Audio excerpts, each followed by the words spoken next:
adufashe tutasoma mu rwandiko rwa Filemoni igice cya mbere umurongo wa 8 sura ya kwanza aya yake ya 8 turongera dusoma mu gitabo cy'itangiriro ibice 45 umurongo wa 4 ya kitabu cha Mwanzo 45 aya yake ya 4 naho niho tugiye kuganira ijambo ry'Imana kugira ngo tuze kwegera tutaongea neno la Mungu. Rubasha 10 umurongo wa mbere igice cya mbere umurongo wa 8 kuko kigira isura imwe gusa. Haravuze ngo kubwibyo nuko afite ubushizi bw'amanga bwose muri Kristo. Uwo ni Paulo waruhaye utuma kuri Filemoni aramubwira ngo nawe ifite ubushizi bw'amanga bwo muri Kristo. Uwo ni ujumbe wa Paulo kwa Filemoni bwo gutegeka ibikwiriye. Nari kwiye kugutegeka ibikwiriye Filemoni we. Bisemo kukwinginga ariko noneho gutegetse ndakwinginze kuko ndi Paulo umusaza yego kandi none ndi imbohe ya Kristo Yesu. Uyu munsi ndi imbohe ya Kristo Yesu ndaboshwe ndi Roma muri Kristo. Ndakwingingira umwana wanje nabyariye mu nyurwa yanje Onesimo. Ndakwingingira umwana wanje nabyariye mu nyurwa Onesimo. Utakugiriraga umumaro ke. Onesimo yakugirira umumaro ke. Ariko none akaba awutugirira twebwe. Ariko none uyu munsi karawutugirira twebwe. Niwe mvugaruriye. Niwe kugaruye. Ndakwingize umwakire kikora mutima yawe. Aho. Ndakwingize umwakire kikora mutima yawe. Komeza. Icyakora nari mpunze kumugumana. Icyakora jewe Paulo nari nakunze kuko tugubana na Filemoni kugira ngo akorere mu cimbo. Kugira ngo akomeza akorere mu cimbo cyawe Filemoni we. Mboshwe n'ingoyi kuko mboshwe n'ingoyi kumutima mwiza. Komeza. Ariko ntacyo ushaka gukora ntakugishije inama. Ariko noneho ntacyo nokora ntakugishije inama. Kugira ngo icyiza ukora utaba bwihaswe ahubwo ukore bikuze. Amen. Komeza. Ahari cyatumye atandukanywa nawe igihe gito yego nukugira ngo muzabane iteka atakiri imbata yawe ahubwo aruta imbata yego ari mwene so ukundwa naje cyane ariko akarushaho ukundwa nawe kubw'umubiri no kubw'umwami wacu. Amen. Soma nishwe na kajua nalo na tukasoza 17 malizia kuri 12 haravuze ngo nuko rero niba wemera ko dufatanije umurimo umwakire kuko wanyakira kandi niba hari ico yagucumuyeho cyangwa akaba afite umwenda wawe wimbareho nije Paulo wanditse n'ukwanje ko yuko nzabishura ne kwirirwa kubwira yuko nawe ubwawe uri mu mwenda wanje uwo mwenda ni wowe ubwawe uwo mwenda ni wowe ubwawe. Amen. Bwana Yesu asifiwe. Amen. Buri wese ari mu mwenda w'undi kandi umwenda nta kindi uwo mwenda ni wowe na tena deni hilo si lingine ni wewe. Soma ngaho 55 umurongo wa 4 Era gatanu.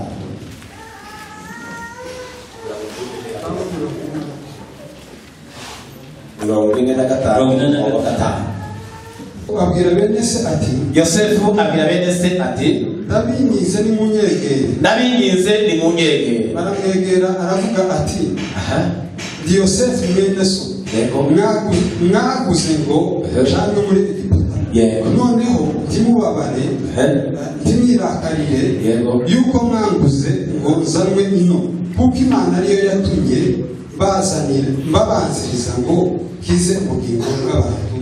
Amen. Kuri 6 inzara imaze imyaka 2 mu gihugu hasigaye indi myaka 5 inzara imaze imyaka 2 mu gihugu hasigaye indi myaka 5 batazahingiramo tibasaruriremo kandi Imana yatumye babanziriza ngo ibabesheho mugire ico musiga mu isi ibarokoze ukiza gukomeye. Imana yatumye babanziriza. Mungu alinipeleka mbele yenu kugira ngo mwebwe ubwanyu bene data ili nyinyi ndugu zangu muzagire ico musiga muhifadhiwe. Haleluya. Amen. mbere yuko dusubira muri ijambo mwanya mutoya kabla ya kuendelea naje mfite amashimwe ari ku mutima nina shukrani moyoni mwangu amenshi narifite kozwe Imana Patro yashimye mengi wamegusia ariko kandi naje nasubire muke kugira ngo dukomeze ili tuendelee.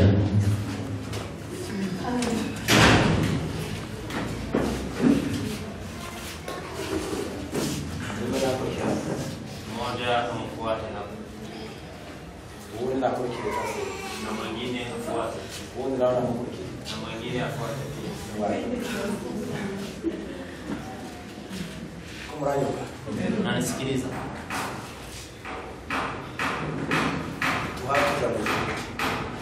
Hatuendi mbinguni kama hii laini hapa.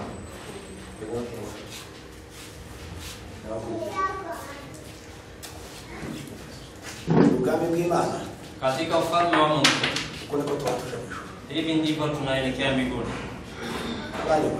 Anasikiliza. Nataka kuambia hivi.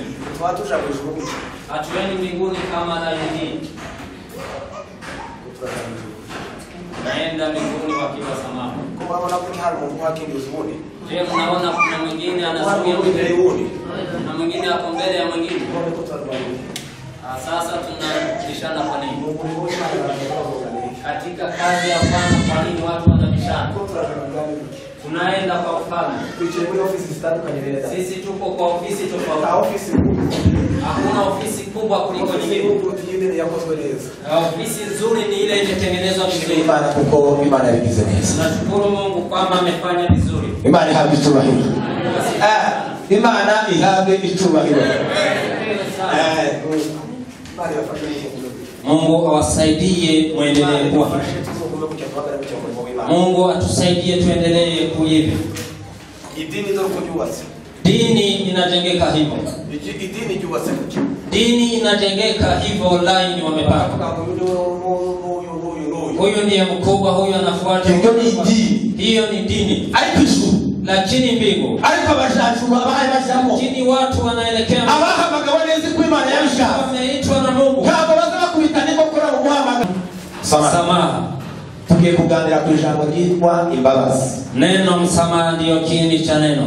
Hano ku ijambo ry'Imana twasomye mu rwandiko rwa Filimoni. Hapa kwa waraka wa Filimoni. Filimoni biravuga ngo yari umugabo w'umukire. Filimoni alikuwa ni tajiri sana. Wari utuye mu itoro ry'i Kolosai. Akiishi katika kanisa la Kolosai. Akagira umugaragu wiwe witwa Onesimo. Alikuwa na mtumishi wake Onesimo. Kandi aho Paulo yari yatigeze akandagira muri iryo toro cyane kwa Yesu. Tena Paulo hakukanyaga kwa kanisa hilo.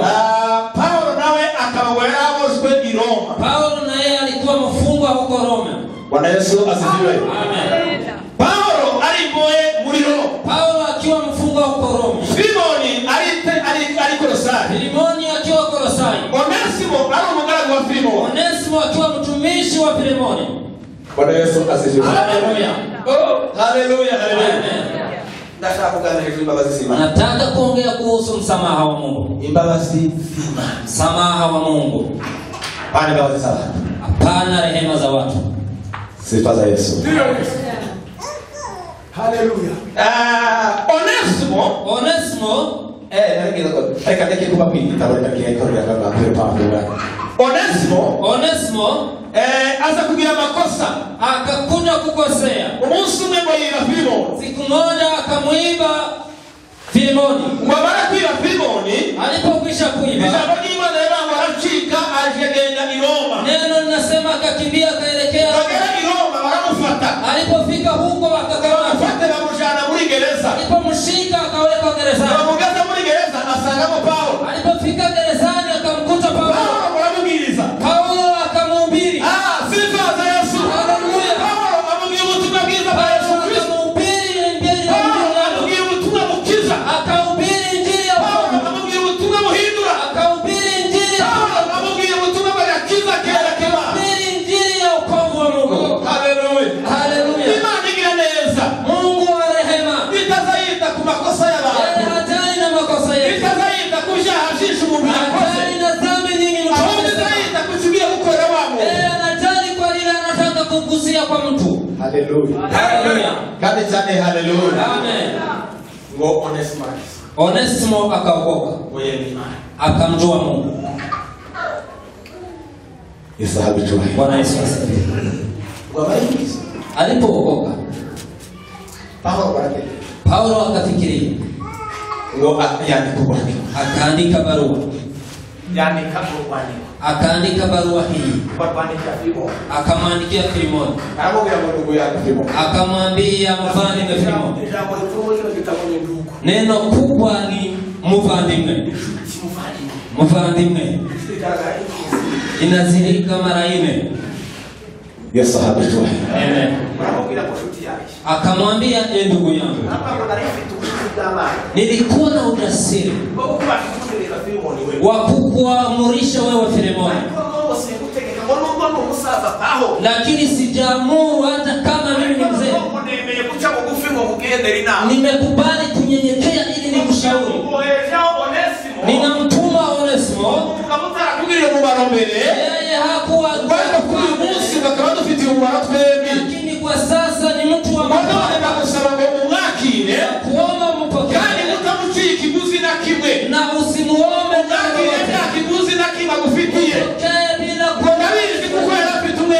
najua alikuwa na deni yako. Najua na wewe uko na deni yako. Na deni hilo si deni lingine. Deni ya upendo katika Yesu Kristo. Bwana Yesu asifiwe. Haleluya. Onesimo. Vijana watatu wapite hapa mbele ili tutamatishe. Mbarikiwe sana. Huyu ni Paulo. Huyu ni Onesimo. Na mwingine ni Onesimo. Huyu ni Filemoni. Na huyo mwingine ni Filemoni. Komuranyova. Onesimo yaraturanye na Filemoni. Alikuwa akiishi pamoja na Filemoni. Baadaye aza kwiba Filemoni ni akamuiba Filemoni. Arahunga, akakimbia, ahungiro, akakimbilia Rumi. Wagera i Roma, alipofika Rumi, asaga Paulo bari mu ngori, akamkuta Paulo, asaga Paulo bari mu yabaro, akamkuta hata kama tulishauri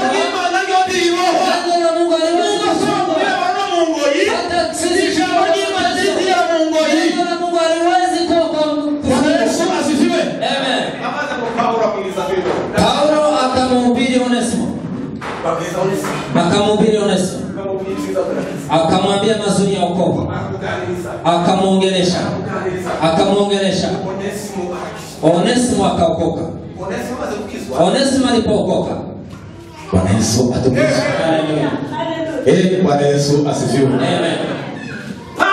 Paulo asagara mwana Kristo mwana wa imani. Yeye ufananishwa na Kristo mwana wa Mungu. Na Onesimo ni sisi wenye dhambi watu wote. Na Filemoni yeye ufananishwa na Paulo akakuja kuunganisha Filemoni na Onesimo na akawaunganisha akitumia mazuri ya upendo. Hivyo ndivyo Mungu, hivyo ndivyo Yesu Kristo alituunganisha, akatuunganisha na Mungu. Bwana Yesu asifiwe. Haleluya. Bwana Yesu asifiwe. Amen. Kusema sisi wanadamu tulikuwa wenye dhambi kama wakina Onesimo. Lakini Paulo kama Yesu Kristo akaendelea kumsifu kwa sababu ya Yesu akaacha utukufu, akakuja kumtafuta Onesimo. Alipomuona Onesimo kawa muungano, ukawa muungano. Haleluya. Paulo akaunganisha Onesimo na Filemoni. Uko ndipo Kristo yatunze ni imani. Hivyo ndivyo Kristo ametuunganisha na Mungu. Sifa kwa Yesu. Haleluya. Bwana Yesu asifiwe. Haleluya. Yeye atakubiri kukutana pia. Acha niwaambie wewe haukuwa mtu wa kufaa. Ashimuni waje. Wabali mukuza watu ni mana. Ale ayuda yana nechete.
Yeye akaenda mbali na Mungu. Akaenda mbali na Mungu. Lakini Yesu, Bwana Yesu atukuzwe. Bwana Yesu asifiwe. Ndashimungani wanje wakoze ni satani Namshukuru Mungu amemwaibisha shetani. uyu mwami wanje Yesu Huyu mfalme wangu Yesu. utanze ngo tawome nyimigezi. Mwimbaji anasema hawezi jua mito. Tawome imisozi yako. Hawezi jua milima amevuka. Tawome nyimigezi yako. Hawezi jua mito amevuka. Akienda akimtafutisha Mungu. Alipomuona Onesimo akamleta kumuunganisha na Filimoni. Bwana Yesu asifiwe. Bwana Yesu asifiwe. Asante sana ndugu.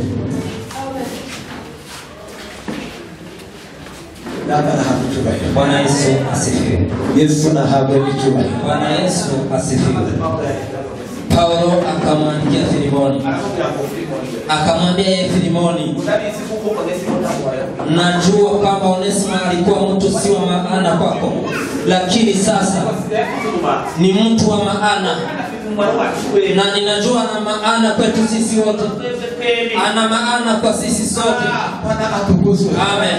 Bwana Yesu asifiwe. Haleluya. Wacha nikwambie, hata kama haukustahili utakuwa ni mtu wa kufaa.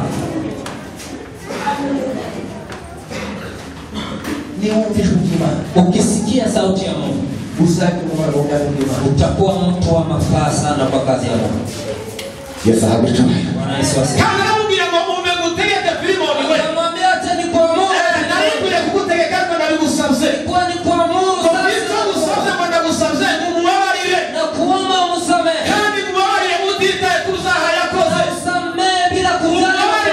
Usamehe bila kujali. Usamehe bila kuomba jambo lolote. Kwa maana hata wewe na wewe deni hilo si deni. Deni hilo ni wewe. Deni ni wewe. Yesu ahabuchwa. Bwana Yesu asifiwe. Yesu ahabugiza Bwana Yesu asifiwe. Nilikuwa ni kuamuru, lakini sasa nakuomba, na ukimuona ukimpata msamehe bila kujali jambo lingine lolote. Yesu ahabuchwa. Bwana Yesu asifiwe. Yesu ahabuchwa. Bwana Yesu asifiwe. Imbabazi ni Rehema ni nini? ikavuga ibitatu. Imbabazi ni kitayisha. Acha niseme maneno matatu. Imbabazi, rehema ama msamaha nukugira neza ni kumtendea mema umuntu utarubikwiriye, mtu ambaye hakustahili hiyo mema, kandi ukamubwira neza na kumtendea mema utabitewe n'uko ufite inyungu, si kwa sababu ya faida unampata, kandi ukamubabarira na unamsamehe utabitewe n'iyindi nyungu iyo ari yo yose, bila kusukumwa na faida, ahubwo bitewe n'urukundo ruva ku Mana, bali unasukumwa na upendo kwa Paulo yagiye Onesimo. Ndilo Paulo yaramukijije, amemponya, yandikira Filimoni, pia akamwandikia akamubwira ngo babarira Onesimo. akamwambia msamehe Onesimo. Onesimo ntiyarakwiriye, Onesimo si Onesimo ntiyarakwiriye zino mbabazi, wanafaa, ariko kubera urukundo rw'Imana, lakini kwa sababu kubera kugira neza kw'Imana, sababu ya neno, kubera kuko ntabwo twakijijwe, sababu sisi kubera kuko ntabwo twahamagawe, sababu sisi tumeitwa mubabarire, kumsamehe mubaze icyatarakwiye kubona. yale alikuwa anastahili kuyapata. Bwana atukuzwe. Haleluya. Hivyo ndivyo tulikuwa tulikuwa tunaishi bila Imana rurema, kuwa na Mungu, twatandukanyijwe n'amasezerano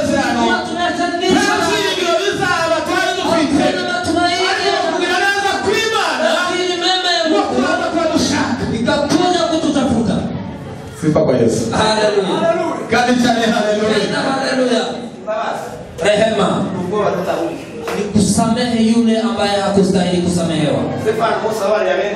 Stefano wakati amewasamehe ndugu zake, walimtupilia mawe kwa alipopata nafuu.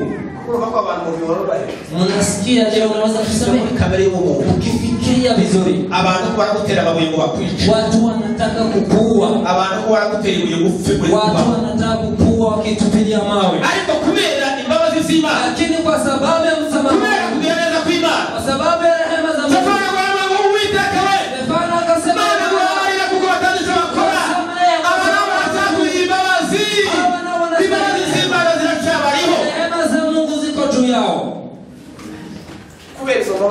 Kwa sababu ya rehema za Mungu ndizo zimesababisha Paulo aokoke. Sifa kwa Yesu. Haleluya. Kandi cyane tuvuge ko haleluya. Tena haleluya.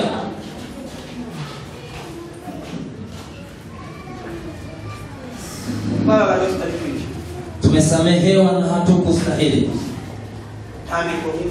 Si kazi nzuri umefanya, si masomo, si sura, hakuna jambo lolote. Mungu ametusamehe kwa yale yake.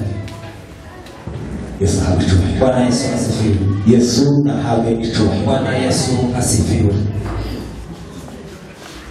Bwana atukuzwe. Bwana Yesu asifiwe. Wao hao usomye abo banyembabazi, ukisoma neno hao watu kwa nimetarajia kuwaambia sema nguvu moja tu, nguvu za mtu anayejua kusamehe. Sifa kwa Yesu. Amen. Ukisoma katika Zaburi 85 na aya ya 11, Yesu ahabitubahiwe. Bwana Yesu asifiwe. Oh, haleluya, haleluya. Haleluya. Bivuga jambo ry'Imana ikomeye. Linasema neno la Mungu. Linavuga ngo imbabazi. Linasema rehema. Mungu murava. Na pia na kweli. Pia hoberanye. Hizo zinakubatia. Imbabazi zireze mwisi ziri mwishu. Rehema zinatazama mbele. Imbabazi z'Imana zareze mwisi. Kandi ngo ziri mwishu. Na tena ziko mbele. Ngo ziravuga ngo amahoro no gukiranuka zose. Sema hata amaze avuga imbaraga bigira, na tena akasema nguvu ziko ndani. Bwana Yesu asifiwe. Haleluya. Akasema hawa wafite inzira z'igisiyo, hawa nao njia za kuelekea Sioni, hawa wagiba wazi, hawa wanakuwa wagira inzira z'igisiyo mu mitima yao, njia za kuelekea Sioni. Iyo igikombe cyitwa Baka pita katika bwagi indura igikombe cy'amaso, wanageuza kuwa abanyembabazi, watu wa rehema wageza mu mutayi, wakifika katika watu wanaogeza hadi watachamazi, fika mahali wanigezio sinihongorosi nikikamazi, wanapafanya kuwa maji. Sifa kwa Yesu. Bwana Yesu asifiwe. Oh, haleluya. Amen. Mrashaka Mungu Imani kuchira basi. Nataka Mungu atengeneze njia jangwani. Mungu anataka kuimba leo akali kusukamaza. Kama wewe unataka Mungu atengeneze njia, amazi wakaza mkitatu. Atengeneze njia, maji yapatikane mahali hapo. Uwe na roho ya msamaha. Sifa kwa Yesu. Haleluya. Imbabazi zonyine, rehema za Mungu, ndizo zilichira umundi ziri Sioni, ndizo zinatengeneza njia za kuelekea Sioni. Imbabazi z'Imana, rehema za Mungu, zilichira umundi ziri Sioni, zinatengeneza njia za kuelekea Sioni. Imbabazi z'Imana nuko rugendo, hizo ndio rehema z'abagiza itushani Sioni, ndio njia ya kutuelekeza Sioni. Imbabazi z'Imana ni msamaha wa Mungu. Iyo wanyechie kikombe cyitwa Baka, wakipika katika bonde la Baka, kikombe bonde la mauti. Baka ni giti. Mafundisho yanasema Baka ni mti. Baka ni giti. Baka ni mti. Ni giti mokigira amara ngenge yica. Mti ina mitoni yanayo inaua. Yayo mazi yacho. Na maji hayo asayica. Hayo maji yanaua. Noneho uyu mwandisi wandisirizawe mwandishi aliandika aravuga ngo iyo tubaye abanyembabazi, akasema tukiwa watu tukanyura muri ico gikombe na tupite katika bonde guhindura igikombe cy'amasoko unageuza kuwa kandi imvura y'ibigisha mutacandika imvura nziza y'umuhindo nzuri ya baraka inaifika baraka. Yesu nahabwe cyubahiro. Haleluya.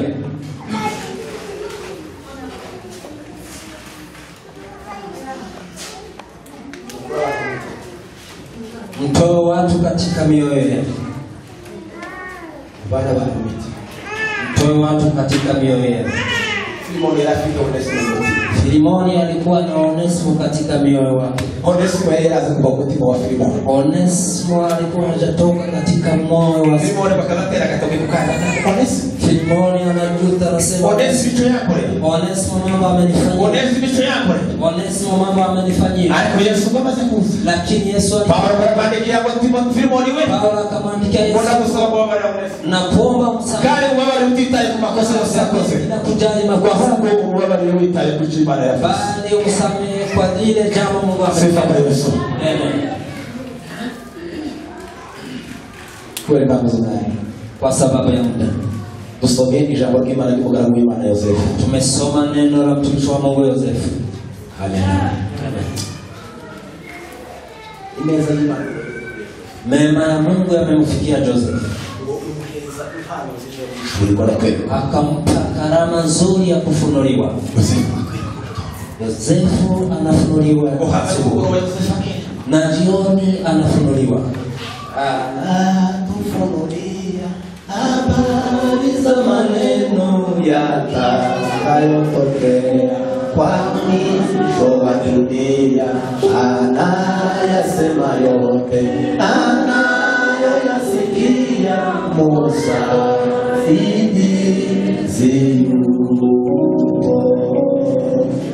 Bwana Yesu asifiwe. Mungu alikuwa akimfunulia habari. Imana yamushuriraga amakuru. Mungu wa Israeli, Imana ya Israeli. Mungu wa Ibrahimu, Imana ya Ibrahimu. Mungu wa Isaka, Imana ya Isaka. Mungu wa Yakobo, Imana ya Yakobo. alikuwa akimpa mtumishi wake maono. Yamuelezaga iyerekwa. Aliweza kumpa maono. Yamuelezaga ishuri.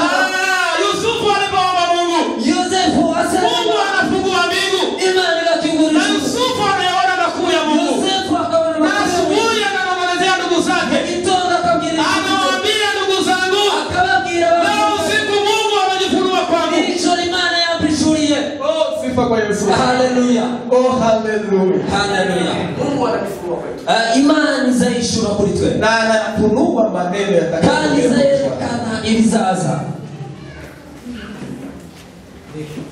Tukulia kuishuri. Oh, sifa za Yesu. Haleluya. Paulo anasema nini? Paulo yavuze gute? Aliwaandikia wale Efeso. Yaandikia wale Efeso. Sura ya kwanza mstari wa 13. Amesema kama wakati nilipojua Anaongea ngo kuwa nyinyi mmeweza kuokoka. kuko mwakijiji. Ndio maana mimi ninaungua mbele za Mungu. Mimi ninaomba mbele za Mungu. Ili Mungu wa Baba wetu Yesu Kristo awatie roho ya kufunuliwa. Na macho yenu yaweze kufunguka. Usiweze kuziona nguvu ambazo ziko ndani ya Yesu Kristo. Kuna nguvu ambazo ziko ndani ya Kristo. Sifa kwa Yesu. Haleluya. Bwana Yesu asifiwe. Marishicha. Kuna zile nguvu Hali baraka. ambazo zimo ndani ya Kristo. Ziri muri Yesu Kristo. Na nguvu hizo ni lazima tuweze kuzifunua. Kandi izo mbaraga ni ngombwa ngo tuzishuriwe. Yesu ametuahidi. Amen. Soza. Nikitamatisha. Hizo ndoto za Josefu zikasababisha awe na shida. Abagabo b'Imana. Wanaume wa Mungu. Yesu muzagara mu magabo y'Imana. Kila wakati mtasimama vizuri katika mwito. Na Petro. Wamama. Igihe cyose muzagara mu magabo y'Imana. Kila wakati mtasimama katika masengesho. Waombezi. Igihe cyose muzagara mu magabo y'Imana. Kila wakati mtasimama katika urubyiruko rwacu. Vijana wetu. Igihe cyose muzajya mu magabo y'Imana. Wakati wote mtasimama katika mwito wa Mungu vizuri. Haleluya. Haleluya. Bwana Yesu asifiwe. Amen. Ni lazima ni ngombwa, ni lazima. ni ngombwa. Mwito wa Mungu Umuhamagaro w'Imana uweze kukumbana na shida. uhure n'ibibazo. Hakuna mwito wa Mungu Nta muhamagaro w'Imana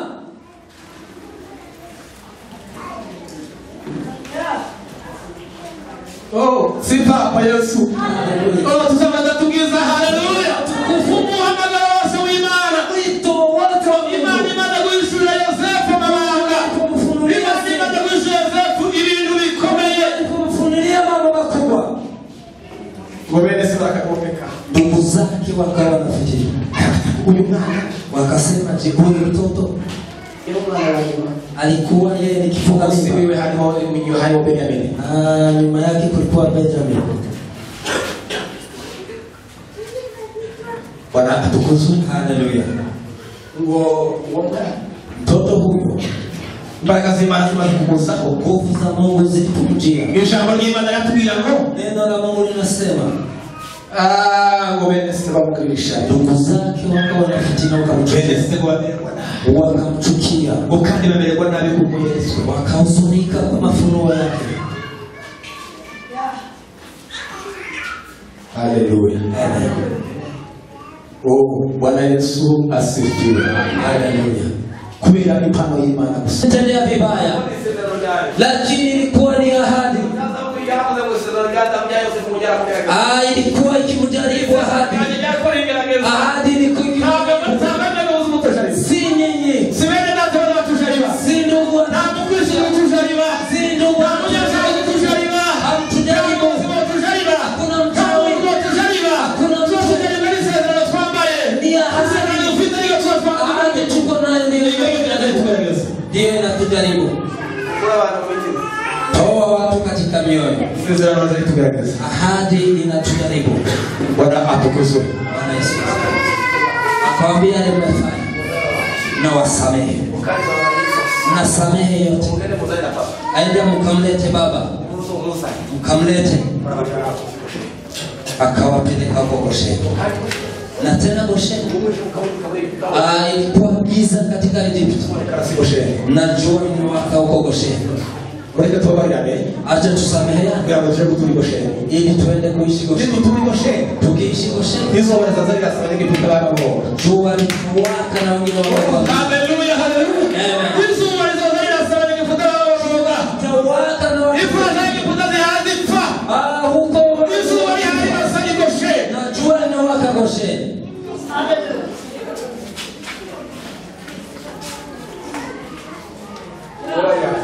Tusameheane, kwa maana na sisi tumesameheana.